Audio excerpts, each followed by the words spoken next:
बारिश एक बार फिर तेज हो चुकी थी, जैसे आसमान भी इस कहानी में अपनी हिस्सेदारी निभाना चाहता हो। एक पुरानी सरकारी बिल्डिंग की बेसमेंट में 3 चेहरे, आरव, राजवीर और रिया, टॉर्च की रोशनी में धूल भरी फाइलों को पलट रहे थे।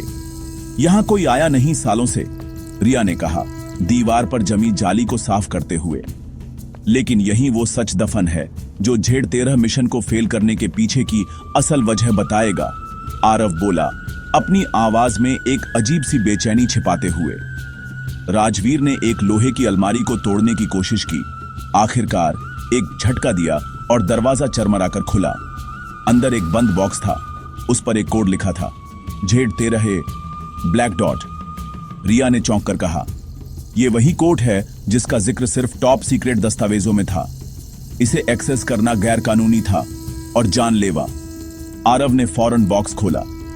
उसके अंदर थीं कुछ तस्वीरें, पुराने कॉल लॉग्स, ट्रांसक्रिप्ट्स और एक यूएसबी ड्राइव। रिया ने अपना लैपटॉप निकाला और जैसे ही यूएसबी लगाई, स्क्रीन पर एक पुरानी रिकॉर्डिंग चलने लगी। आवाज किसी खुफिया अधिकारी की थी। झेड़ 13 ऑपरेशन में जानबूझकर झूठी इंटेल डाली गई थी। मिशन की सच्चाई सिर्फ एक को पता थी, सुपरवाइजर AM। तीनों एक दूसरे को देखने लगे। AM मतलब आरव मलिक? रिया ने हैरानी से पूछा। नहीं, आरव ने शांत स्वर में कहा, मैं उस वक्त फील्ड में था, सुपरवाइजर मैं नहीं था। तभी रिकॉर्डिंग में अगला नाम आया, सुपरवाइजर अदनान मिर्जा, सुरक्षा मंत्रालय के वरिष्ठ अधिकारी।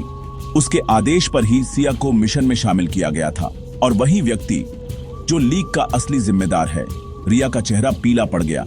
इसका मतलब हमने गलत इंसान पर शक किया था। आरव की आंखों में एक पुराना दर्द वापस जाग उठा। और कबीर, उसने जब सिया को मरा हुआ देखा तो उसे लगा मैं ही सबका जिम्मेदार हूं, उसने धीमे से कहा। राजवीर ने गुस्से से मुट्ठी भींच ली। कबीर के टूटने की वजह यही झूठ थी, हम सबको बस मोहरा बनाया गया। रिया ने स्क्रीन बंद करते हुए कहा, हमें अब अदनान मिर्जा तक पहुंचना होगा और सच सामने लाना होगा, चाहे कीमत कुछ भी हो। लेकिन तभी बेसमेंट की छत पर कुछ गिरने की आवाज हुई। तीनों चौंक कर मुड़े।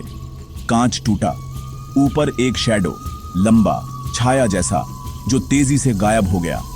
नीचे फर्श पर एक मोबाइल गिरा था, उस पर सिर्फ एक मैसेज, देर हो चुकी है, अब तुम सच को बचा नहीं सकते के